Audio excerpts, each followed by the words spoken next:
పాపమును కడిగి పవిత్రపరచుము తండ్రి. ప్రతి పాపమును కడిగి ప్రియ యేసుని నిర్మించితివి. ప్రియమైన హృదయం ముదమారవసించునా హృదయాంతరంగమున. అజాగరూకుడనైతే నిజాశ్రయము విడచి, అజాగరూకుడనైతే నిజాశ్రయము విడచి, కరుణారసముతో నాకై కనిపెట్టితివి తండ్రి. కరుణారసముతో నాకై కనిపెట్టితివి తండ్రి. ప్రియ యేసుని నిర్మించితివి.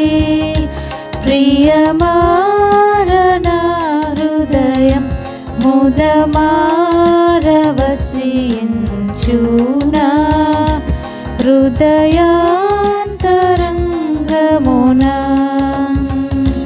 వికసించి విశ్వాసంబు వాక్యంబును చదువగనే. వికసించి విశ్వాసంబు వాక్యంబును చదువగనే. చేరితి నీదు దారి కోరి నడిపించుము. చేరితి నీదు దారి కోరి నడిపించుము. ప్రియ యేసు నిర్మించితివి. ప్రియమైన హృదయం ముదమారవసించునా హృదయాంతరంగమున.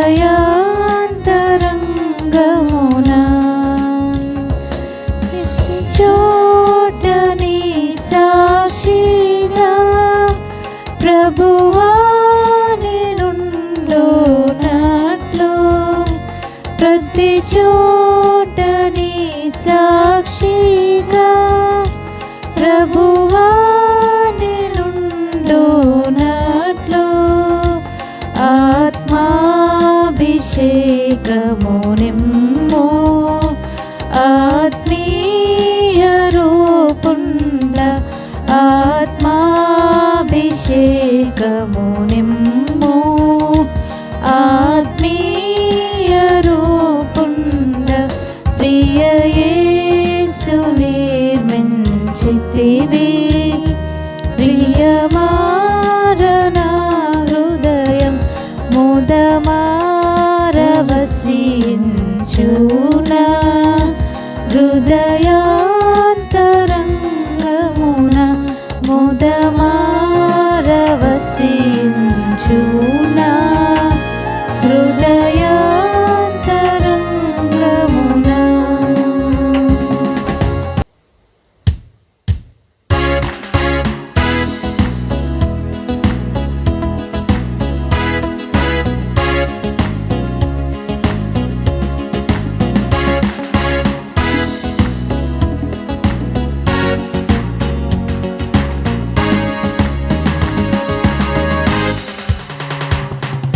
స్తుతించి కీర్తింతుము, ఘనపరచెదము, కొనియాడెదము.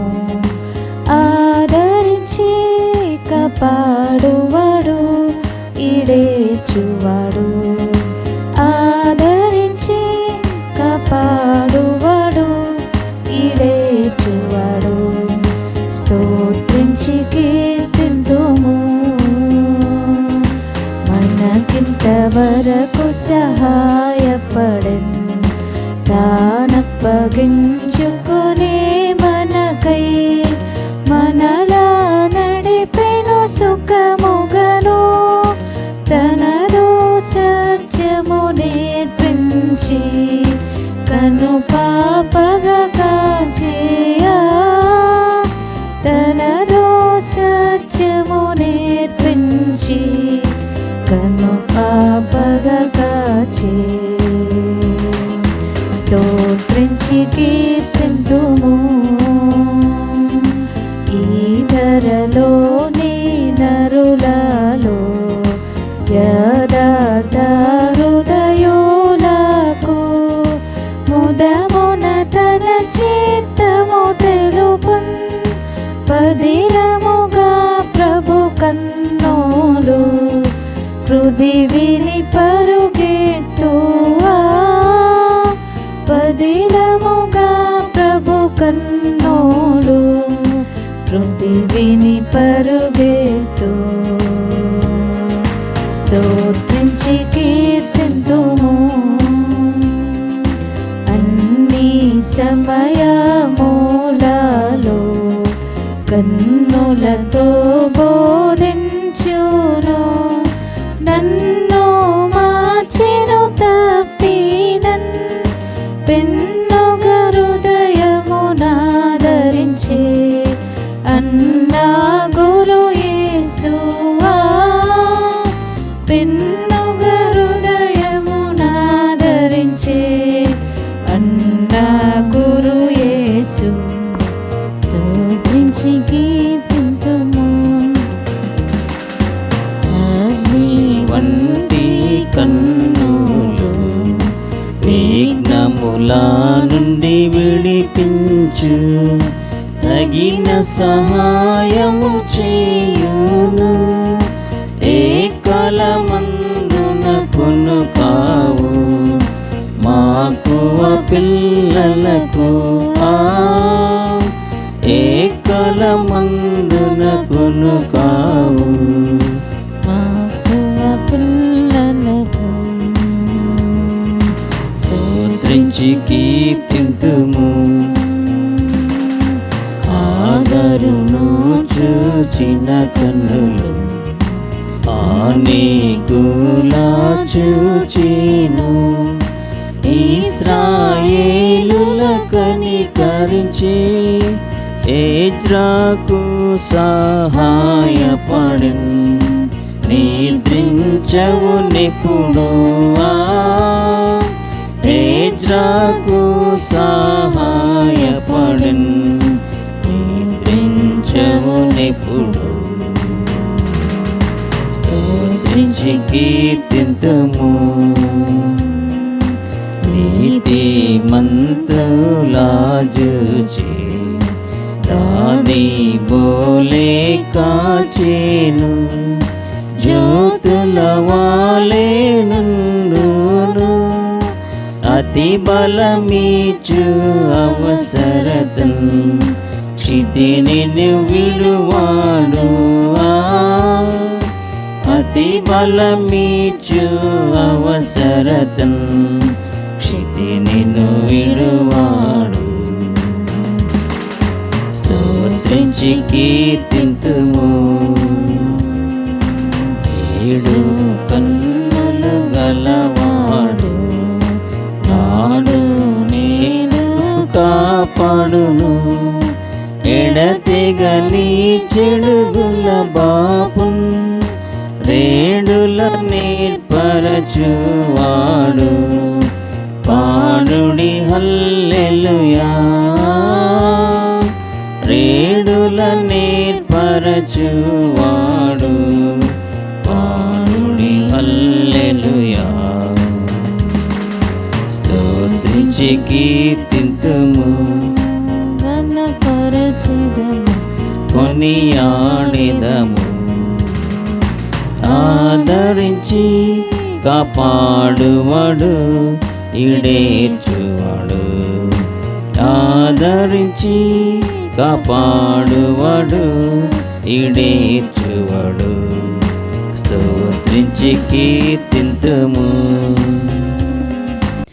మనం లాస్ట్ వీక్లో మత్తయి సువార్త 24వ అధ్యాయంలో యేసుక్రీస్తు వారు ఆయన రాకడ కొరకు ఏ విధంగా సిద్ధపడాలి అనే దాని గురించి, అలాగే ఎటువంటి గుర్తులు మనకి ఆ టైంలో లాస్ట్ టైం సైన్స్ గురించి కూడా మనకి మత్తయి సువార్త 24వ అధ్యాయంలో ఆయన తెలియపరిచారు. ప్రాముఖ్యంగా చెప్పిన విషయం ఏంటి అంటే మత్తయి సువార్త 24వ అధ్యాయం 44వ వచనంలో, మీరు అనుకొనని గడియలో మనిషి కుమారుడు వచ్చును గనుకనే మీరును సిద్ధముగా ఉండుడి అని. సో ఇక్కడ ఏం చెప్తున్నారు అని అంటే మనము ప్రిపేర్డ్గా ఉండాలని చెప్తున్నారు అనమాట. ఈ ప్రిపరేషన్ ఎంతవరకు అని అంటే ప్రతిరోజు కూడా మనకి ఉండాలి అనేది దీన్ని బట్టి మనకి తెలియపరుస్తున్నారు.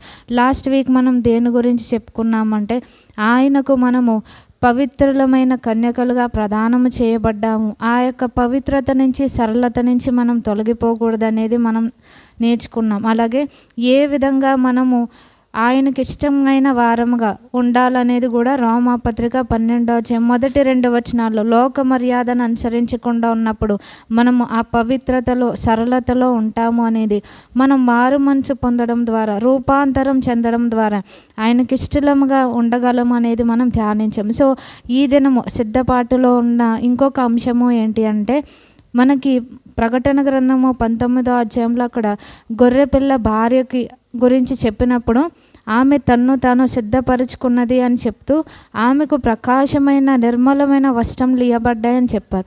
సో మన యొక్క స్పిరిచువల్ లైఫ్కి అది ఏ విధంగా మనం అప్లై చేసుకోవాలి అంటే దేవుని రాకడ ఎంతో సమీపముగా ఉన్నది. ఆయన మనకు రక్షణ వస్త్రాన్ని, ఉల్లాస వస్త్రాన్ని, స్తుతి వస్త్రాన్ని, మహిమ వస్త్రాన్ని ధరింపచేశారని, నీతి అను పైబట్టను మనకు ఇచ్చారు అనేది మనకి తెలుసు. యెషయా గ్రంథం 61వ అధ్యాయంలో ఉంది.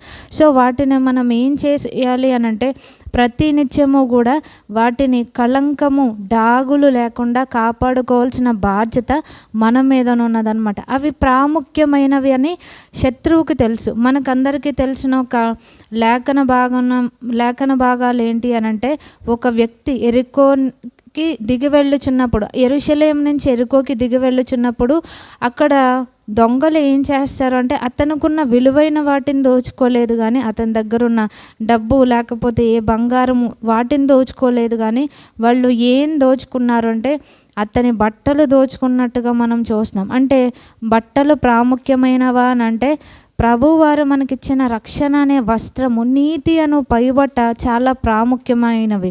సో అవి లేకుండా మనం దేవుని రాజ్యానికి వెళ్ళలేం. సో శత్రువు కూడా ఎప్పుడు దేన్ని టార్గెట్ చేస్తాడు అని అంటే దేవుడు మనకిచ్చిన విలువైన వస్త్రములను దొంగిలించడానికి ప్రయత్నిస్తూ ఉంటాడు. శత్రువు ఆ విధంగా చేస్తూ ఉంటే మనం ఏం చేస్తామంటే దేవుడు మనకి ధరింపచేసిన విలువైన వాటిని మనమేమో మురికి చేసుకుంటూ ఉంటామన్నమాట. సో సిద్ధపాటులో ఉన్నది ఏంటి అంటే దేవుడు మనకిచ్చిన వస్త్రాలను ఎల్లప్పుడూ కూడా మనం పరిశుభ్రంగా ఉంచుకోవాలి అనేది ఇదేనా మనం ధ్యానిస్తాం. ఏ విధంగా ఉంచుకోవాలనేది కూడా ఈరోజు మనం ధ్యానిస్తాం. మనకి ప్రతిరోజు మన జాబ్కి వెళ్ళేటప్పుడు కానీ లేకపోతే స్కూల్కి, కాలేజ్కి, మన వర్క్ ప్లేస్కి వెళ్ళేటప్పుడు మనము మంచి క్లోత్స్ వేసుకొని వెళ్తూ ఉంటాం. అంటే అవి వాష్డ్వే మనం వేసుకుంటూ ఉంటాం. ఎప్పుడు కూడా మురికి బట్టలు మనం వేసుకొని వెళ్ళమన్నమాట. అంటే సాధారణమైన మన యొక్క వర్క్కి మనం వెళ్ళేటప్పుడే మనమంతా నీట్గా వెళ్తూ ఉంటాం. ఇంకా స్పెషల్ అకేషన్స్ వచ్చాయి అని అంటే చెప్పక్కర్లేదు. అది వెడ్డింగ్ సెరమనీస్ అవ్వచ్చు, ఏ యొక్క అది సెరమనీ అయినా సరే మనకున్న వాటిలో the best and richest clothes మనం వేసుకుంటూ వెళ్తూ ఉంటాం. అలాగే ఇంకా ఏ ఒక వ్యక్తిని, ఒక విఐపిని కలవాలి అని అంటే మనము మంచి అపారల్లో మనం వెళ్తాం. కానీ ఇష్టానుసారంగా ఇంట్లో ఉన్నట్టుగా మనము బయట వ్యక్తులను కలవడానికి మనం వెళ్ళం. కానీ వాటి విషయంలో మనం ఎంతో కేర్ తీసుకుంటూ ఉంటాం. కానీ మన యొక్క స్పిరిచువల్ గార్మెంట్స్కి వచ్చేసరికి మనం ఏం చేస్తామంటే మనం చాలా నెగ్లిజెంట్గా వ్యవహరిస్తూ ఉంటాం. వాటిని మనం కేర్ చేయమన్నమాట. కానీ ప్రభువారు ఏం చెప్తున్నారు అనంటే ఎప్పటికప్పుడు మనకిచ్చిన వస్త్రాలను మనం పరిశుభ్రంగా ఉంచుకోవాలి అనేది మనకి తెలియపరుస్తున్నారనమాట. సో మనకి రాయల్ ఫ్యామిలీ గురించి తెలుసు. యూకేలో అక్కడ రాయల్ ఫ్యామిలీలో ఏదైనా సెరమనీ జరిగితే ఒకవేళ ఒక వెడ్డింగే వాళ్ళు పెట్టుకుంటే కనుక వాళ్ళు ఏం చేస్తారంటే వాళ్ళు ఇన్వైట్ చేసిన గెస్ట్స్ అందరికీ కూడా వాళ్ళ డ్రెస్ కోడ్ గురించి కొన్ని గైడ్లైన్స్ ఇస్తూ ఉంటారనమాట. అంటే ఇష్టానుసారంగా మనకి నచ్చిన వేసుకెళ్ళటం కాదు, కానీ వాళ్ళు కొన్ని గైడ్లైన్స్ ఇస్తూ ఉంటారనమాట. వాళ్ళ గైడ్లైన్స్ అన్నీ కూడా చాలా స్పెసిఫిక్గా ఉంటాయన్నమాట. అంటే ఎలాంటి కలర్ గార్మెంట్స్ మనం వేసుకెళ్ళాలి అవన్నీ కూడా వాళ్ళు తెలియపరుస్తారు. వాళ్ళు మనకి ఆ లిస్ట్ ఇస్తూ ఉంటారనమాట. సో దాని ప్రకారం మన యొక్క డ్రెస్ కోడ్ ఉండాలనేది వాళ్ళు చెప్తూ ఉంటారు. సో లేడీస్కి ఏం చెప్తారు అంటే వాళ్ళు ఫార్మల్ డ్రెస్ అని, అంటే మోడెస్ట్గా ఉండాలి, నీ లెంగ్త్తో ఉండాలి అనేది కొన్ని రూల్స్ ఉన్నాయన్నమాట. అలాగే వాళ్ళు పిలిచిన గెస్ట్స్ వాళ్ళు ఖచ్చితంగా హ్యాట్ పెట్టుకొని రావాలన్నమాట. అది ట్రెడిషనల్ రిక్వైర్మెంట్ వాళ్ళ యొక్క రాయల్ సెరమనీకి. అలాగే ఇంకేంటంటే న్యూట్రల్ కలర్స్ అనమాట. ఇక్కడలాగా మనం జనరల్గా ప్రిఫర్ చేసినట్టు మరీ డార్క్ కలర్వి వాళ్ళు వద్దంటారనమాట. ఎలిగెంట్గా చాలా లైట్గా కనిపించే క్లాత్స్ని వాళ్ళు ప్రిఫర్ చేస్తారంట. అలాగే మినిమల్ జ్యువెలరీ, ఉన్న బంగారం అంతా దిగదుడుపుకోవడం కాదు, కానీ ఉన్న వాటిలో చాలా లైట్వి అలాగే నీట్గా కనిపించేవన్నమాట. మనం జనరల్గా ఇక్కడ ఏం చూస్తామంటే ఉన్న జ్యువెలరీ అంతా షో ఇవ్వడం చూస్తూ ఉంటాం, కానీ వాళ్ళ యొక్క గైడ్లైన్స్లో ఏంటి అని అంటే సింపుల్ జ్యువెలరీ అనమాట. అలాంటిది వాళ్ళు ఉమెన్కి అలాగ సజెస్ట్ చేస్తూ ఉంటారు. మెన్కి అయితే ఖచ్చితంగా వాళ్ళకి హ్యాట్ ఉండాలి, అలాగే మిలిటరీ యూనిఫామ్ అనమాట. అంటే ఎవరైతే ర్యాంక్స్లో ఉంటారో వాళ్ళు ఖచ్చితంగా దాన్ని వేసుకోవాలి. పాలిష్డ్ షూస్ అనమాట.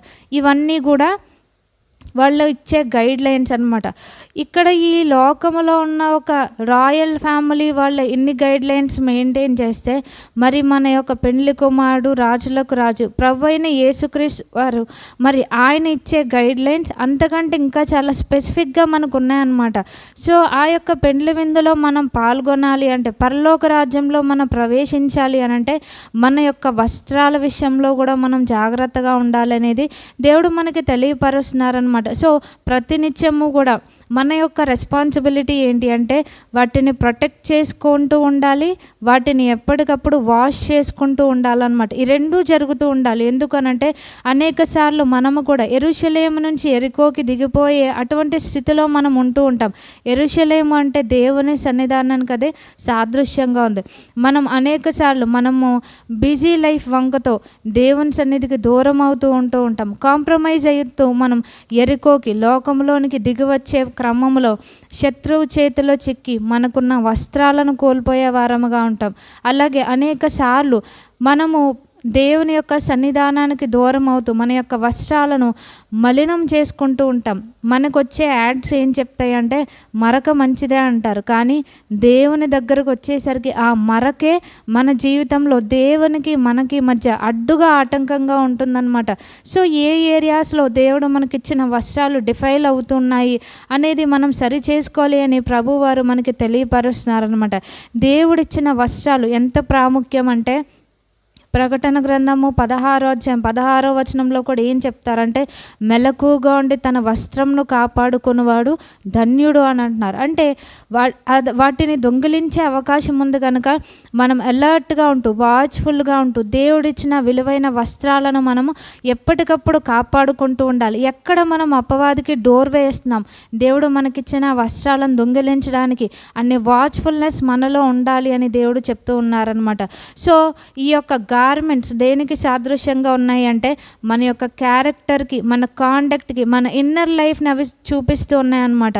సో ఎందుకు మనం వాటిని వాష్ చేసుకోవాలని చెప్తున్నారు అని అంటే మనం రక్షణ పొందినా సరే అనేక సార్లు మనం ఏమవుతూ ఉంటామంటే మన యొక్క ఫ్రెండ్స్ వల్ల కానీ లేకపోతే మనకున్న ఇంకా విడిచిపెట్టని పాపపు అలవాట్ల వల్ల కానీ లేకపోతే ఈ వరల్డ్లీ సిస్టమ్ వల్ల మనం ఏమవుతూ ఉంటామంటే స్పిరిచువల్ పొల్యూషన్ జరుగుతూ ఉంటుందన్నమాట. ఏ విధంగా మనము బట్టలు రెగ్యులర్గా మనం వాష్ చేసుకుంటూ ఉంటాం, ఎంత వాష్ చేసుకున్నా మనం ఒక్కసారి బయట అడుగు పెట్టామంటే అవి మళ్ళా పొల్యూట్ అవుతూనే ఉంటాయి అన్నమాట. సో శత్రువు కూడా ఏం చేస్తుంది అని అంటే కంటిన్యూస్గా వాటిని పొల్యూట్ చేయడానికి శత్రువు తన వంతు తాను ప్రయత్నిస్తూ ఉంటుంది. సో మనం ఏం చేయాలి అంటే ఆ పొల్యూషన్ని అలాగ వదలకూడదు, ఆ డిఫైల్మెంట్ని, ఆ ఫిల్తీనెస్ని అలా ఉంచుకోకూడదు, కానీ వాటిని మనం ఎప్పటికప్పుడు క్లీన్ చేసుకుంటూ ఉండాలి అనేది దేవుడు మనకి తెలియపరుస్తున్నారనమాట. ఎందుకు అనంటే ఎప్పుడైతే మన జీవితంలో శాంక్టిటీ ఉండదో అది దేవునికి మనకి మధ్య ఆటంకంగా ఉంటుందన్నమాట. సో దేవుని ప్రజెన్స్ని మనం పొందుకోలేం. అలాగే దేవుని రాకళ్ళు ఎత్తబడడానికి అది మన జీవితంలో అడ్డుగా ఆటంకంగా ఉంటుంది కనుక మన జీవితంలో శాంక్టిటీ, పరిశుద్ధత అనేది మెయింటైన్ చేయాలి అనేది ప్రభువారు తెలియపరుస్తున్నారు. ఎందుకు అనంటే పరిశుద్ధత లేకుండా ఎవరినూ ప్రభువును చూడనేడు అని. సో అన్ని విషయాల్లో మనకి పరిశుద్ధత ఉండాలి అని. సో మన యొక్క ప్రతి యాక్షన్ కూడా మన యొక్క గార్మెంట్ని పరిశుద్ధపరిచేదా లేకపోతే డిఫైల్ చేసేదిగా ఉంటుందా అనేది మన యాక్షన్స్ డిఫైన్ చేస్తూ ఉంటాయన్నమాట. అంటే మనం దేవునికి ఇష్టమైన క్రియలు చేస్తున్నాము అని అంటే మన యొక్క గార్మెంట్స్ని మనం శాంక్టిఫై చేసుకుంటున్నట్టు, వాష్ చేసుకుంటున్నట్టు. లేదు ఇది దేవునికి ఇష్టం కాదు, ఇంకా మనం కార్నల్గా మనం జీవిస్తున్నాము అని అంటే వాటిని మనం డిఫైల్ చేసుకుంటున్నట్టు అనేది మనం దాన్ని గుర్తించాలి అని ఇక్కడ దేవుడు మనకి తెలియపరుస్తున్నారనమాట.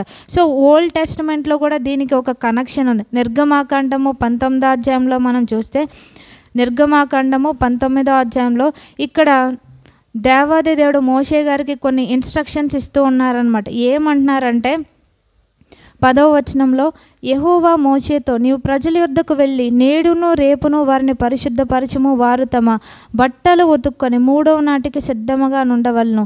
మరునాడు యెహోవా ప్రజలందరి కన్నులెదుట సీనాయి పర్వతం మీదకి దిగవచ్చును. సో ప్రభు వారు ఇక్కడ ప్రజల దగ్గరికి రావడానికి ఈయన ఏం చెప్తున్నారంటే ఈయన ఇచ్చే ఇన్స్ట్రక్షన్స్ ఏంటంటే వాళ్ళు తమను తాము పరిశుద్ధపరచుకోవాలి, వారు తమ బట్టలు ఉతుక్కొని. ఇక్కడ లిటరల్ క్లోత్స్ గురించి చెప్పట్లేదు, కానీ దేవుడిచ్చిన రక్షణ వస్త్రం, మహిమ వస్త్రం, స్తుతి వస్త్రం గురించి, నీతి అను పైబట్టు గురించి ఇక్కడ తెలియపరుస్తున్నారనమాట. అంటే ఆయన ఇచ్చిన వాటిని మనం ఏం చేస్తున్నాము అని అంటే మన యొక్క సిన్ఫుల్ హ్యాబిట్స్ ద్వారా, మన యొక్క లైఫ్లో మనం కాంప్రమైజ్ అవ్వడం ద్వారా మనము వాటిని డిఫైల్ చేసుకుంటూ ఉన్నాం. సో ఆయన మనతో మాట్లాడాలి అని అంటే, ఆయన ప్రజెన్స్ మనం పొందుకోవాలి అని అంటే మనకిచ్చిన ఆ యొక్క రక్షణ వస్త్రాన్ని, వాటిని మనం ఏం చేయాలి అని అంటే ఎప్పటికప్పుడు మనం పరిశుద్ధపరచుకోవాలి అని ప్రభువారు తెలియపరుస్తున్నారనమాట. ఎందుకంటే అనేక విషయాల్లో మనం కాంప్రమైజ్ అవుతూ ఉంటాం. ఏం పర్వాలేదులే, దేవుడు క్షమిస్తాడు అనే యొక్క కాంప్రమైజింగ్ నేచర్తో మనం ఏం చేస్తామంటే దేవుడు మనకిచ్చిన వాటిని మనం డిఫైల్ చేసుకుంటూ ఉంటాం. సో ఏది అక్కడ ఓల్డ్ టెస్టమెంట్లో ప్రజలకు చెప్పారో ఇప్పుడు కూడా అదే చెప్తూ ఉన్నారనమాట. మన వస్త్రాలను మనము కాపాడుకోవాలి, వాటిని పరిశుద్ధంగా ఉంచుకోవాలని ఇక్కడ మనకి తెలియపరుస్తున్నారనమాట. సో ఏవి దేవుడు మనకిచ్చిన ఈ యొక్క ఆత్మీయ వస్త్రములను పాడు చేసేదిగా, డిఫైల్ చేసేదిగా ఉంటాయి అని అంటే ఒక కారణం అన్కన్ఫెస్డ్ సిన్స్ అనమాట. అంటే మన జీవితంలో ఒప్పుకొనని పాపం, ఏదైతే మనము పాపము చేస్తూ ఉంటాం కానీ ఒప్పుకోవడానికి ఇష్టపడం, అది ఏం చేస్తుంది అంటే దేవుడు మనకిచ్చిన రక్షణ వస్త్రం మీద అది ఒక డాగులాగా ఉండిపోతూ ఉంటుందన్నమాట. అది ఏంటి అని అంటే దేవునికి మనకి మధ్య ఆటంకంగా ఉంటుంది. సో మనం ఎప్పుడైతే దాన్ని ఒప్పుకొనకుండా మన హృదయాలను కఠినపరుచుకుంటామో అది మన యొక్క దేవుడు మనకిచ్చిన వస్త్రముల మీద అది ఒక మరక వలె ఉంటుందని మనం గుర్తించాలి. అది ఒక చిన్న పాపమైనా సరే, ఏదైనా సరే, అది పాపము చిన్నదా పెద్దదా అని మనం అనుకుంటూ ఉంటాం, నేను చేసేది చిన్నదే కదా అని. కానీ అది ఏం చేస్తుంది అంటే మనకిచ్చిన వస్త్రాలను అది డిఫైల్ చేసేదిగా ఉంటుంది. కనుక మన యొక్క లైఫ్లో ఎక్కడ అన్కన్ఫెస్డ్ సిన్స్ ఉంటున్నాయి, వేటిని మనం ఒప్పుకోలేదో దేవుణ్ణి మనం వాటిని అడగాలన్నమాట. సో మనకి అనేక విషయాలు మనకు గుర్తుండకపోవచ్చు. మనం ఏం చేయాలి అంటే మోషే గారు అందుకని ఏం ప్రార్థన చేశారు అంటే నీ ముఖకాంతిలో మా రహస్య పాపములు కనబడుచున్నవన్నారు. సో దేవుని సన్నిధిలో ఎప్పుడైతే మనం నిజాయితీగా అడుగుతామో, ప్రభా ఏ ఏరియాస్లో నేను తప్పిపోయాను, ఎక్కడ నేను ఇంకా నా యొక్క సిన్స్ని నేను ఒప్పుకోలేదు, ఎక్కడ నేను మీతో ఇంకా రైట్ స్టాండింగ్ నాకు లేదు అనే యొక్క ఆ నిజంగా మనం అడిగినప్పుడు ప్రభువారు మనకి తెలియపరిచేవారుగా ఉంటారు. సో ఈ అన్కన్ఫెస్డ్ సిన్స్ ఏం చేస్తాయి అంటే మనల్ని డిఫైల్ చేసేదిగా ఉంటుంది. రెండవదిగా వరల్డ్లీ డిఫైల్మెంట్, అంటే చుట్టూనున్న వారి యొక్క ఇన్ఫ్లుయెన్స్కి మనం ఎప్పుడైతే లోన్ అవుతూ ఉంటామో మనము ఇంకా ఆ యొక్క ఫిల్తీనెస్ అనేది మనం పొందుకుంటూ ఉంటామన్నమాట. అందుకని యాకోబు పత్రిక 1వ అధ్యాయం 27వ వచనంలో భక్తి గురించి అక్కడ యాకోబు భక్తుడు చెప్తూ ఏమంటున్నారంటే, అంటే మనం ప్రార్థన చేయడం, మందిరానికి వెళ్ళటం, దేవునికి అర్పణలు అర్పించడం ఇది భక్తి అని అనుకుంటాము కనుక అక్కడ ప్రభువు వారు చెప్పింది ఏంటి అని అంటే, నిజమైన భక్తి అంటే ఏ విధంగా ఉంటుంది అంటే, తండ్రి అయిన దేవుని ఎదుట పరిశుద్ధమును నిష్కళంకమునైన భక్తి ఏదనగా దిక్కులేని పిల్లలను విధవరాండ్రను వారి ఇబ్బందిలో పరామర్శించుచు ఇహలోక మాలిన్యం తనకు అంటకుండా తన్ను తాను కాపాడుకుంటాయని అక్కడ తెలియపరిచారు. అంటే భక్తి గురించి 2 విషయాలు చెప్తున్నారు. ఎవరైతే నిజంగా అవసరతలో ఉన్నారో, యోగ్యులైన వారో వాళ్ళకి మనం సహాయం చేయాలని, దేవుడు మనకిచ్చిన వాటిలో వారికి మన వంతు మనం సహాయపడాలి అనేది భక్తిలో భాగం. రెండవదిగా ఏంటంటే, ఏ అపవిత్రత మనకు అంటకుండా మనం జాగ్రత్తగా మనల్ని మనం కాపాడుకోవాలని తెలియపరుస్తున్నారు. సో వర్షం పడినప్పుడు అక్కడ బురద ఉన్న రోడ్లో మనం ఎంత జాగ్రత్తగా వెళ్తామో అది మీద పడకుండా ఉండడానికి మనకిచ్చిన ఆత్మీయ వస్త్రములను కూడా అదే విధంగా కాపాడుకోవాలి. సో ఈ చిన్న అబద్ధమే కదా అని మనం అనేక సార్లు రాజీ పడుతూ ఉంటాం. అది ఏం చేస్తుంది అంటే మనకున్న వస్త్రాలను అది మలినపరిచేదిగా ఉంటుంది. సో ఇలా ఈ చిన్నదేగా నేను చూసేది అని మనం రాజీ పడుతూ ఉంటాం. దానివల్ల మనము మన యొక్క వస్త్రాలను అవి మనం మురికి చేసుకుంటూ ఉంటామన్నమాట. సో ఈ విధంగా దేని బట్టి కూడా మనం ఇన్ఫ్లుయెన్స్ అవ్వకుండా, ఏ డిఫైల్మెంట్కి మనం అవకాశం ఇవ్వకూడదు అనేది తెలియపరుస్తున్నారు. ఫస్ట్ది ఏంటి అని అంటే అన్కన్ఫెస్డ్ సిన్స్, రెండోదిగా వరల్డ్లీ డిఫైల్మెంట్, మూడోది మనం చూస్తే డిసెప్షన్ అండ్ కాంప్రమైజ్ అన్నమాట. సో మనకి ప్రకటన గ్రంథంలో సార్దీస్ సంఘం గురించి కూడా అక్కడ ప్రభువారు చెప్తూ అక్కడ వారు తమ వస్త్రాలను అపవిత్రపరుచుకొనని కొందరు గురించి చెప్తున్నారనమాట. అంటే మనం వినే బోధలు కూడా మనకి జనరల్గా షుగర్ కోటింగ్ ప్రీచింగ్స్ అంటేనే ఇష్టం. అంటే ఎప్పుడూ నీకు ఆశీర్వాదాలే, నువ్వు చేసినవన్నీ కూడా సక్సెస్ అవుతూ ఉంటాయి అంటేనే మనం ఆ బోధలు మనం ఇష్టపడుతూ ఉంటాం. కానీ మనం మార్పు చెందాలి, మనం సరి చేసుకోవాలి అంటే అవి నచ్చవన్నమాట. సో ఇలాంటి ఫాల్స్ ప్రీచింగ్స్ మనం ఎప్పుడైతే వింటూ ఉంటామో, వాటికి మనం ఒబే అవుతూ ఉంటామో, వాటిని మన జీవితంలో మనము ప్రాక్టీస్ చేస్తూ ఉంటామో, మనకి ఇచ్చిన వస్త్రాలు అపవిత్రపరచబడతాయని. సో సార్దీస్ సంఘములో కూడా అటువంటి ఫాల్స్ టీచింగ్స్ ఉన్నాయి. కానీ కొంతమంది ఏం చేశారంట, వాటిని ఆ ఫాల్స్ టీచింగ్స్ని బట్టి వాళ్ళు అపవిత్రపరచదలుచుకోలేదన్నమాట. దేవుడు వారికి ఇచ్చిన వస్త్రాలను వారు పరిశుద్ధంగా ఉంచుకున్నారనమాట. సో మనము కూడా ఏ విధమైన బోధలు వింటూ ఉన్నాం, ఇవి నిజంగా దేవుడు మనకి ఇచ్చినవేనా, లేకపోతే వాళ్ళు మనల్ని ప్లీజ్ చేయడం కోసం, మన నుంచి డబ్బు పొందుకోవడం కోసం, వాళ్ళు ఫేమస్ అవ్వడం కోసం ఇలాంటివి చెప్తున్నారనే డిసర్న్మెంట్ మనలో ఉన్నప్పుడు మన వస్త్రాలను మనం అపవిత్రపరచుకున్నాం. సో దేవుని స్టాండర్డ్స్ ప్రకారం ఉంటుందా చెప్పబడే వాక్యము అనేది కూడా మనం గుర్తించినప్పుడే మన యొక్క వస్త్రాలు మనం పవిత్రంగా ఉంచుకోగలం అన్నమాట. సో ఎప్పుడైతే మనం వాక్యం చదివినప్పుడు, మనకి వినబడినప్పుడు, పరిశుద్ధాత్ముడు మనల్ని కన్విక్ట్ చేసినప్పుడు మనం ఇమీడియట్గా దానికి లోబడాలన్నమాట. నేను తర్వాత కన్ఫెస్ అవుతానులే, ఇది తర్వాత రెక్టిఫై చేసుకుంటాను అని అంటే మనం చెప్పుకున్నాం, అది మన యొక్క హృదయాన్ని కఠినపరుస్తుంది. మనము ఆ పాపం ఒప్పుకోకుండా చేస్తూ ఇంకా అది మన యొక్క వస్త్రముల మీద డాగు వలె కనిపించేదిగా ఉంటుంది. కనుక మనం ఏం చేయాలి అని అంటే, ఎప్పుడైతే నిజమైన సత్యం మనకు వినబడుతుందో మనం వెంటనే దాన్ని ఒప్పుకొని విడిచిపెట్టాలి అని చెప్తున్నారు. సో మనం వినే బోధల విషయంలో కూడా మనం జాగ్రత్తగా ఉండాలి అని, కాంప్రమైజ్ అవ్వకూడదు అని. అంటే మనం ఏ కన్విక్షన్స్ కొరకైతే మనం నిలవబడ్డామో, ఎటువంటి పరిస్థితి ఎదురైనా మనం చివరి వరకు దాని కొరకే మనం నిలవబడాలి అనేది దేవుడు తెలియపరుస్తున్నారనమాట. అలాగే ఫోర్త్ది మనం చెప్పుకుంటే, ఏది దేవుడు మనకిచ్చిన వస్త్రాలను అపవిత్రపరుస్తుంది అని అంటే మన కేర్లెస్ వర్డ్స్ అండ్ యాటిట్యూడ్స్ అనమాట. అందుకని దీనికి దేవుడు ఏం తెలియపరుస్తున్నారంటే 2 తిమోతి పత్రిక 2వ అధ్యాయం మనం చూస్తే, అంటే మన మాటల విషయంలో కూడా మనం ఎంత కేర్ఫుల్గా ఉండాలి అనేది దేవుడు మనకి తెలియపరుస్తున్నారు. 2 తిమోతి పత్రిక 2వ అధ్యాయము 16వ వచనం చూస్తే, అపవిత్రమైన వట్టి మాటలకు విముఖుడవై ఉండుము. సో మన యొక్క మాటల్లో ఎక్కువ మన కాన్వర్సేషన్లో ఏముంటుందంటే అపవిత్రత ఉంటుందన్నమాట. అంటే ఫిల్తీ టాక్ మనలో ఉంటూ ఉంటుంది. సో అటువంటి ఫిల్తీ టాక్కి మనం ఎప్పుడైతే అవకాశం ఇస్తామో, దేవుడు మనకిచ్చిన వస్త్రాలు అపవిత్రపరచబడతాయి. మన మాటలు ఏం చేస్తాయంటే దేవుడు మనకిచ్చిన నీతి అను పైబట్టను లేకపోతే యొక్క రక్షణ వస్త్రాన్ని, మహిమ వస్త్రాన్ని అపవిత్రపరిచేదిగా ఉంటుంది. సో మన యొక్క మాటల విషయంలో మనం కేర్ఫుల్గా ఉండాలి అనేది దేవుడు మనకి తెలియపరుస్తున్నారు. సో అందుకని ఎఫెసీయులకు రాసిన పత్రికలో కూడా ప్రభువారు ఏం చెప్తారు అని అంటే పరిశుద్ధులకు తగవు అని చెప్పి అక్కడ కొన్ని లిస్ట్ చెప్తారనమాట. అంటే మనం కోర్స్ జస్టింగ్ అనేది, సరసోక్తులు, అలాగే డబుల్ మీనింగ్ వర్డ్స్ కానీ, ఫిల్తీ జోక్స్ కానీ ఇవి మన నోటి నుంచి రాకూడదు అనేది ప్రభువారు తెలియపరుస్తున్నారనమాట.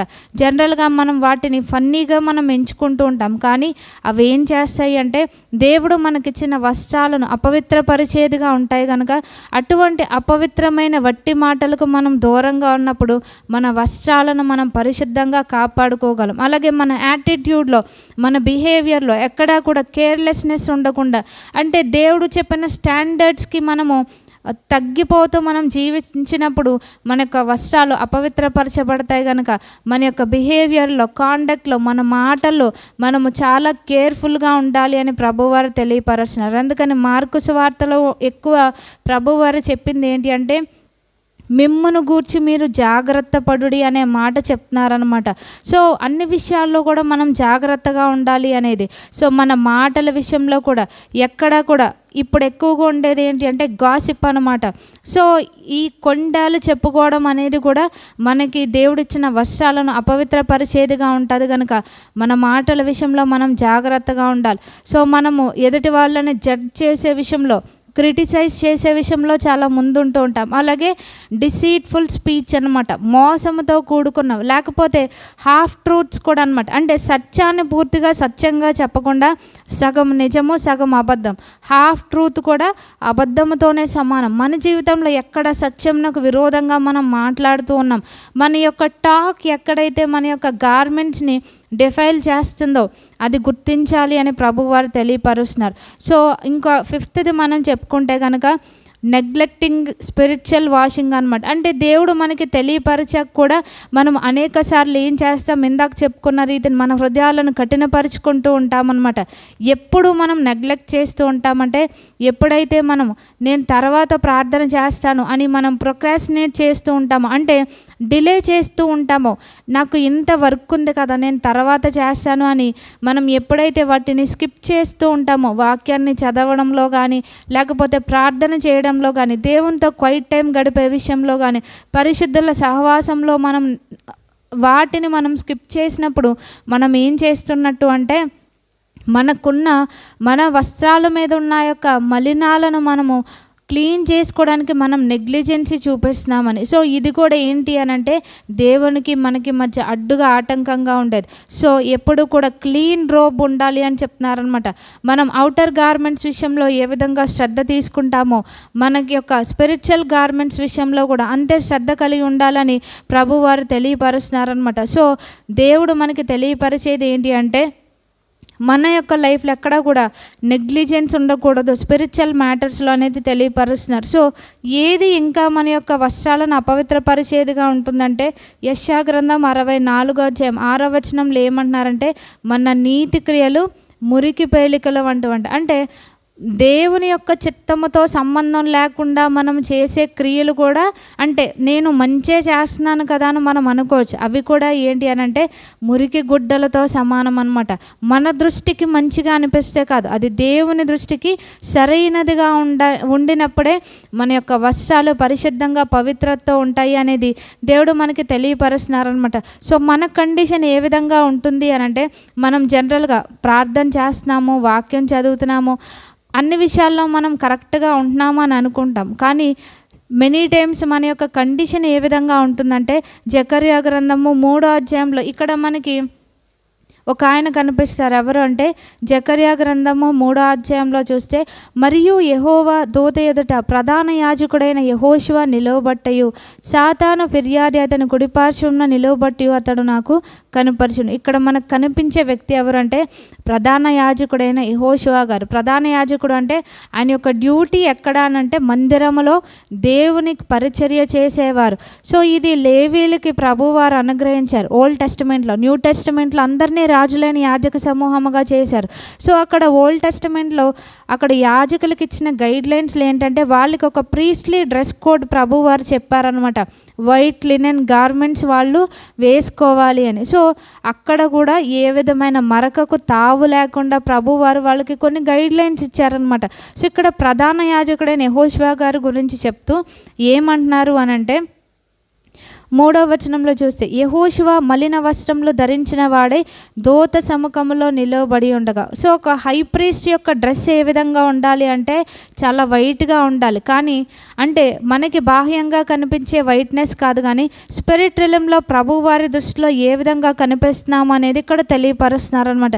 ఇక్కడ ప్రధాన యాజకుడైన యెహోషువ గారు ఆ యొక్క వస్త్రాలు ఏ విధంగా ఉన్నాయంటే మాలిన్యంతో నిండిపోయినట్టుగా మనకు కనిపిస్తుంది. అంటే మన జీవితంలో కూడా మందిరానికి వస్తూ ఉంటాం, దేవుని దగ్గర పరిచర్య చేస్తూ ఉంటాం, కానీ మన జీవితంలో ఇంకా ఒప్పుకున్నవి సరిచేసుకున్నవి ఇతరులతో మనకి ఉన్న ఆ విషయాలు లేకపోతే మనకున్న హ్యాబిట్స్లో కానీ ఇంకా ఏముంటుందంటే మాలిన్యం దాగుంటుంది. అది ఎక్కడ కనిపిస్తుందంటే మన యొక్క అవుటర్ గార్మెంట్స్లో కాదు, కానీ మన యొక్క స్పిరిచువల్ గార్మెంట్స్లో అది రిఫ్లెక్ట్ అవుతూ ఉంటుంది అనమాట. అంటే ఆ డాగు మరక ఎవరికి కనిపిస్తుంది అంటే ప్రభు వారికి, మన శత్రువైన అపవాదికి కనిపిస్తుంది అనమాట.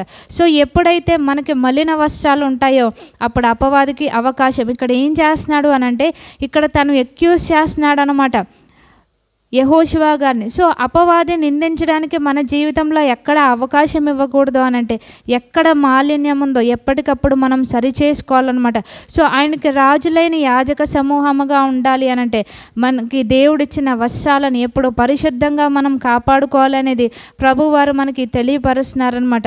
సో సాటన్ ఎప్పుడు ఎక్యూజ్ చేస్తూ ఉంటాడు, సిన్ మనలను డిఫైల్ చేస్తూ ఉంటుంది, ఈ లోకం మనలను స్టెయిన్ చేస్తూ ఉంటుంది. కనుక మనకున్న సొల్యూషన్ ఏంటి అని అంటే సో ఈ యొక్క డిఫైల్మెంట్, ఫిల్తీనెస్, పొల్యూషన్ అనేది ఖచ్చితంగా జరిగి తీరుతుంది. కానీ దానికి ఒక రెమెడీ ఏం చెప్తున్నారు అనంటే మనకి ఇక్కడ ప్రకటన గ్రంథము 7వ అధ్యాయం 14వ వచనంలో, ఇది మనకందరికీ తెలిసిన వచనమే. ప్రకటన గ్రంథము 7వ అధ్యాయము 14వ వచనంలో ఇక్కడ ఏం చెప్తున్నారు అనంటే ఇక్కడ కొంతమంది గురించి తెలియపరుస్తూ, వీరు మహాశ్రమల నుండి వచ్చిన వారు గొర్రెపిల్ల రక్తములో తమ వస్త్రములను ఉతుక్కొని వాటిని తెలుపు చేసుకొనిరి అని చెప్తున్నారనమాట. అంటే ఇక్కడ యోహాను భక్తుడు చూచిన ఈ దర్శనంలో అక్కడున్న పెద్దలు అక్కడ ఏం చెప్తున్నారంటే అక్కడ కొంతమందిని చూపించారు. వాళ్ళు ఏ విధంగా వాళ్ళు డ్రెస్అప్ అయ్యి ఉన్నారు అంటే వాళ్ళ యొక్క పేర్లను బట్టి వాళ్ళని ఇక్కడ అడ్రస్ చేయట్లేదు, కానీ వాళ్ళ గురించి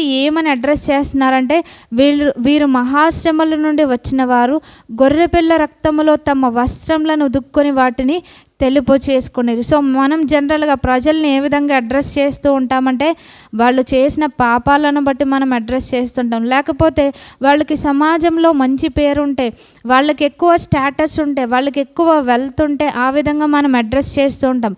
కానీ దేవుడు మనల్ని ఏ విధంగా ఐడెంటిఫై చేస్తూ ఉంటారంటే మన యొక్క డ్రెస్సింగ్ ద్వారా అనమాట. అంటే మన యొక్క స్పిరిచువల్ గార్మెంట్స్ ఏ విధంగా ఉన్నాయో మన యొక్క ఐడెంటిటీని అవి చూపించేవిగా ఉంటాయి. ఇక్కడ వీళ్ళు ఏ విధంగా ఉన్నారంటే వీళ్ళ గురించి చెప్తున్నారు. అంటే దేవుడు వాళ్ళకి ఇచ్చిన వస్త్రాలు మలినం అవుతూ ఉన్నాయి, వీళ్ళు కూడా పైనుంచి దిగి రాలేదు, వీళ్ళు కూడా మనలాంటి వాళ్ళే కానీ వాళ్ళు ఏం చేశారు అని చెప్తున్నారంటే గొర్రెపిల్ల రక్తములో తమ వస్త్రములను ఉతుక్కొని వాటిని తెలుపు చేసుకొనిరి అని ఇక్కడ చెప్తున్నారనమాట. సో మన జీవితంలో కూడా ఏం చేయాలి అని అంటే యేసుక్రీస్తు వారి రక్తములో ఎప్పటికప్పుడు మనలను మనం పరిశుద్ధపరచుకోవాలి అని తెలియపరుస్తున్నారనమాట. సో వీళ్ళు ఎప్పుడు చేశారు అని అంటే జనరల్గా మనము ప్రతిరోజు కూడా ఏం చేస్తుంటాం, వాటిని వాష్ చేసుకుంటూ ఉంటాం. ఎందుకు అనంటే వాటికి ఉన్న మురికి పోవడానికి. అలాగే మన యొక్క స్పిరిచువల్ గార్మెంట్స్ని కూడా ప్రతి నిత్యము కూడా ఏం చేయాలి అని అంటే మనం ఆయన రక్తములో వాటిని వాష్ చేసుకుంటూ ఉండాలి అనేది ఇక్కడ మనకి తెలియపరుస్తున్నారనమాట. అంటే ఆ విధంగా ఆయన రక్తములో కడుక్కునే విషయంలో మనం కన్సిస్టెంట్గా ఉంటేనే మన ఆత్మీయ వస్త్రంలోకి ఉన్నటువంటి ఆ మాలిన్యం అంతా తొలగిపోతుంది అనమాట.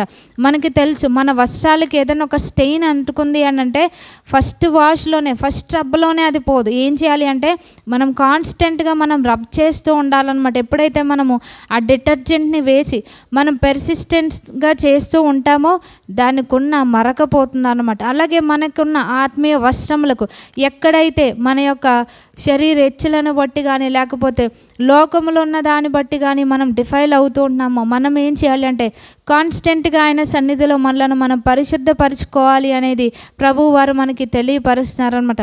సో అక్కడ ఐడెంటిటీ వాళ్ళకి దేని బట్టి వచ్చిందంటే గొర్రెపిల్ల రక్తమును బట్టి. మన జీవితంలో కూడా మనలను పరిశుద్ధపరిచేది, పవిత్రపరిచేది ఏంటి అంటే కేవలం ఆయన యొక్క రక్తం మాత్రమే. సో ప్రతినిత్యము కూడా ఆయన రక్త ప్రోక్షణలో ఉండాలి అనేది దేవుడు మనకి తెలియపరుస్తున్నారనమాట. సో మన యొక్క బాడీలో కూడా ఉన్న టాక్సిన్స్ తొలగించుకోవడానికి మనం అనేకమైన వాడుతూ ఉంటాం. కానీ మన యొక్క మనసులో ఉన్నవి, హృదయంలో ఉన్న టాక్సిన్స్ తొలగిపోవాలి అంటే అది దేని వలన సాధ్యం కాదు. కేవలం యేసుక్రీస్తు వారి రక్తము ద్వారానే మనం పరిశుద్ధపరచబడగలం అనేది దేవుడు మనకి తెలియపరుస్తున్నారు. మనం చెప్పుకున్నాం రెమెడీ ఏంటి అని అంటే ఆయన యొక్క రక్తం మాత్రమే.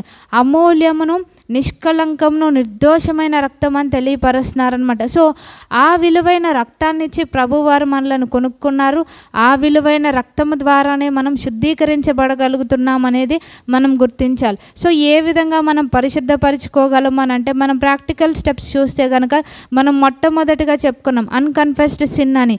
దాని గురించి ఇక్కడ యోహాను రాసిన మొదటి పత్రిక 1వ అధ్యాయంలో మనం చూస్తే కనుక ఇక్కడ 7వ వచనంలో చూస్తే ఆయన కుమారుడైన యేసు రక్తము ప్రతి పాపం నుండి మనలను పవిత్రులుగా చేయను అనేది ఇక్కడ మనకు కనిపిస్తుంది. ఎప్పుడు అని అంటే దాని ముందు వర్స్లో అదే వచనంలో ముందు పాటలు ఏముందంటే మనము ఆయనతో అన్యోన్య సహవాసం కలవారమై ఉందుము అని. అంటే ఎప్పుడైతే ఆయనతో ప్రతిరోజు మనం ఫెలోషిప్ కలిగి ఉంటామో ఆ ఫెలోషిప్లో మనం ఏమవుతాము అంటే పరిశుద్ధపరచబడుతూ ఉంటామన్నమాట. సో ఆయనతో సమయాన్ని గడిపే విషయంలో మనము నెగ్లిజెన్స్ కలిగి ఉండకూడదు అని. సో ఇవాళ పని ఎక్కువ ఉంది కాబట్టి ఇవాళ నేను ప్రేయర్ చేయట్లేదు, లేకపోతే వాక్యం చదవట్లేదు అని మనల్ని మనం జస్టిఫై చేసుకుంటూ ఉంటాం. సో ఎప్పుడైతే ఆ సహవాసాన్ని మనం కోల్పోతూ ఉంటామో మనలో ఫిల్తీనెస్ అనేది పెరుగుతూ ఉంటుందన్నమాట. సో ప్రతిరోజు కూడా ఆయనతో సహవాసాన్ని కలిగి ఉండాలనేది దేవుడు మనకి తెలియపరుస్తున్నారు. రెండవదిగా ఏంటి అంటే ఇదే 1వ అధ్యాయం 9వ వచనంలో చూస్తే మన పాపములను మనం ఒప్పుకునే ఎడల ఆయన నమ్మదగిన వాడును నీతిమంతుడును గనుక ఆయన మన పాపములను క్షమించి సమస్త దుర్నీతి నుండి మనలను పవిత్రులుగా చేయను అని. అన్కన్ఫెస్డ్ సిన్స్ అని చెప్పుకున్నాం. ఎప్పుడైతే మనం నిజాయితీగా ఆయన సన్నిధిలో ఒప్పుకుంటామో, సో మనుషుల దగ్గర ఒప్పుకున్నప్పుడు ఖచ్చితంగా వాళ్ళు మనలను సిగ్గుపరిచేవారుగా ఉంటారు. కానీ ప్రభు వారి దగ్గర మన పాపాలను ఒప్పుకోవడానికి మనం సిగ్గుపడక్కర్లేదు. ఆయన ఏమంటున్నారంటే మనం ఒప్పుకున్నప్పుడు ఆయన సమస్త దుర్నీతి నుంచి కూడా మనలను పవిత్రపరుస్తారని. అంటే మనకున్న ప్రతి అన్రైచియస్నెస్ నుంచి, ప్రతి ఫిల్తీనెస్ నుంచి కూడా ఆయన పరిశుద్ధపరిచేవారుగా ఉంటారు అని ఇక్కడ ప్రభువారు మనకి తెలియపరుస్తున్నారు. అలాగే ఇంకొకటి ఏంటి అని అంటే సో హెబ్రీయులకు రాసిన పత్రిక 9వ అధ్యాయంలో కూడా ఏం చెప్తున్నారు అంటే హెబ్రీయులకు రాసిన పత్రిక 9:14 నిత్యుడగా ఆత్మ ద్వారా తన్ను తాను దేవునికి నిర్దోషినిగా అర్పించుకున్న క్రీస్తు యొక్క రక్తం నిర్జీవ క్రియలను విడిచి జీవం గల దేవుని సేవించుటకు మీ మనస్సాక్షిని ఎంతో ఎక్కువగా శుద్ధి చేయను అని. సో మనం ఎప్పుడూ కూడా ఎటువంటి క్రియలకు మనము చోటిస్తూ ఉంటాం, ఎటువంటి క్రియల వైపు మనం మొగ్గు చూపిస్తూ ఉంటామంటే నిర్జీవమైన క్రియలు, అంటే మృతతుల్యమైన క్రియలు చేయడం అంటే మనకు ఇష్టం. ఎందుకంటే మన నేచరే అది కాబట్టి. కానీ అటువంటి మన నేచర్ అలాంటిదైనా ఆ నేచర్ని తొలగించి ఆయన యొక్క నేచర్ మనకి రావాలి అని అంటే ఆయన యొక్క బ్లడ్లోనే ఆ DNA ఉంటుంది కనుక ఎప్పుడైతే ఆ రక్త ప్రోక్షణలో మనం ఉంటామో ఆయన యొక్క ట్రైట్స్ని, ఆయన యొక్క క్యారెక్టర్స్ని మనం పొందుకుంటాం. సో మన యొక్క నేచర్ని మనం విడిచిపెట్టి నిర్జీవ క్రియలకు మనం చోటియకుండా జీవముతో కూడిన క్రియలు మనం చేసేవారంగా ఉంటాం. ఆయన పరిశుద్ధుడు కనుక మనము కూడా ఏ విధంగా ఉండాలని చెప్తున్నారు అంటే పరిశుద్ధంగా ఉండాలని. ఆ పరిశుద్ధత ఏ విధంగా వస్తుందంటే ఆయన రక్త ప్రోక్షణలో ఉండడం ద్వారా. ఎప్పుడైతే ఆయన యొక్క రక్త ప్రోక్షణలో మనం నిల్చుంటామో మనం నిర్జీవ క్రియలకు చోటేయకుండా ఎప్పుడూ మన మనస్సాక్షిని మనం పరిశుద్ధంగా ఉంచుకోగలం. అందుకని యోహాను భక్తుడు ఏమంటారంటే మన మనస్సాక్షి ఏ విషయంలో మన మీద దోషారోపణ చేస్తుందో, అంటే పలానా విషయంలో నువ్వు గిల్టీ అని ఎప్పుడైతే అది కండెమ్ చేస్తుందో మనం ఏం చేయాలి అంటే మనం ఒప్పుకొని విడిచిపెట్టాలి అనేది. సో ఎప్పుడైతే మన మనస్సాక్షిని మనము ఈ విధంగా పవిత్రంగా ఉంచుకుంటామో అప్పుడు మనం దేవుని యొక్క రాకడలో ఎత్తబడగలం. అది దేని ద్వారా అంటే ఆయన యొక్క రక్తమే. ఇక్కడ చెప్తున్నారు, నిర్దోషినిగా అర్పించుకున్న క్రీస్తు యొక్క రక్తము మనల్ని ఏం చేస్తుంది అంటే జీవము గల దేవుని సేవించడానికి, మనలో ఉన్న నిర్జీవ క్రియలను మనం ఓవర్కమ్ చేయడానికి దేవుడు సహాయం చేస్తారనమాట. కొన్ని మనంతటా మనము ఆ సిన్ఫుల్ హ్యాబిట్స్ని మనము విడిచిపెట్టలేం, కొన్ని వాటిని మనం ఓవర్కమ్ చేయలేం. అవి చేసే శక్తి ఎవరిస్తారంటే ప్రభువారే. ఆయన రక్త ప్రోక్షణలో ఉన్నప్పుడు మనం శక్తిని పొందుకొని వాటిని మనం జయించేవారుగా ఉంటాం. అందుకని ప్రభువారి రాత్రికాల సమయంలో మనకిచ్చే ఇన్విటేషన్ ఏంటి అంటే యెషయా గ్రంథము 1వ అధ్యాయంలో మనం చూస్తే, యెషయా గ్రంథము 1వ అధ్యాయంలో ఇక్కడ ఏం చెప్తున్నారు అనంటే 18వ వచనంలో మనం చూస్తే, యెహోవా ఈ మాట సెలవిచ్చున్నాడు, రండి మన వివాదం తీర్చుకుందాము. మీ పాపములు రక్తం వలె ఎర్రనివైనను అవి హిమం వలె తెల్లబడును, కెంపు వలె ఎర్రనివైనను అవి గొర్రెబొచ్చు వలె తెల్లనివగును. సో ఏ డిఫైల్మెంట్ ఉన్నా, ఏ ఫిల్తీనెస్ ఉన్నా, ఏ పొల్యూషన్ మనకున్నా ప్రభువారు ఏం చేస్తాను అని అంటున్నారంటే అవి ఎంతటి భయంకరమైన డాగులైనప్పటికీ ఆయన మనలను పరిశుద్ధపరిచేవారుగా, పవిత్రపరిచేవారుగా ఉంటారన్నారు. ఏ విధంగా అంటే ఆయన ప్రియకుమారుడైన యేసుక్రీస్తు వారి యొక్క రక్తం ద్వారా మనం పరిశుద్ధపరచబడతామని తెలియపరుస్తున్నారు. సో పవిత్రంగా ఉంచుకునే దాని విషయంలో మనం ఇంకొకటి చెప్పుకుంటే, ఏ విధమైన అపవిత్రమైన మాటలకు మనం చోటియకూడదు అని. సో ఈ యొక్క దేవుడు మనకిచ్చిన వస్త్రాలను మనము పరిశుద్ధపరుచుకున్నప్పుడు, ఆయన రక్తంలో పవిత్రపరచుకోవడం ద్వారా మనకి కలిగే గొప్ప ప్రివిలేజ్ ఏంటి అని అంటే, ఇది ఊరికినే అని ప్రభువారు చెప్పట్లేదన్నమాట. ప్రకటన గ్రంథము ఈ యొక్క 22వ అధ్యాయం లాస్ట్ చాప్టర్లో ఏం చెప్తున్నారు అని అంటే 14వ వచనంలో, జీవవృక్షమునకు హక్కు గలవారై గుమ్మముల గుండా పట్టణంలోనికి ప్రవేశించినట్లు తమ వస్త్రములను ఉతుక్కుని వారు ధన్యులు అని. సో ఎప్పటికప్పుడు ఆయన యొక్క రక్తంలో మన వస్త్రాలను మనం ఉతుక్కున్నప్పుడు ఆ యొక్క నిత్య రాజ్యంలోనికి మనం ప్రవేశం సంపూర్ణంగా పొందుకోగలము. ఆ జీవవృక్ష ఫలముల్లో దేవుడు మనకు కూడా అవకాశం ఇచ్చేవారుగా, వాటిలో మనల్ని పార్టేకర్స్గా చేసేవారుగా ఉంటారని తెలియపరుస్తున్నారు. అందుకని ఏ విధంగా మన యొక్క పెండ్లి కుమారుడైన యేసుక్రీస్తు వారిని ఎదుర్కొనాలి అంటే ఆ బ్రైడ్ ఏ విధంగా ఉండాలి అని చెప్తున్నారంటే తన్ను తాను సిద్ధపరుచుకొని అని. అంటే ఈ ప్రిపరేషన్ వేరే ఎవరు చేయరు, ఎవరికి వాళ్ళు చేసుకోవాల్సిందే. ఎవరి వస్త్రాలను వాళ్ళు ఎప్పటికప్పుడు ఆయన రక్తంలో పరిశుద్ధపరచుకోవాలి, పవిత్రపరచుకోవాలి అని ప్రభువారు మనకి తెలియపరుస్తున్నారనమాట.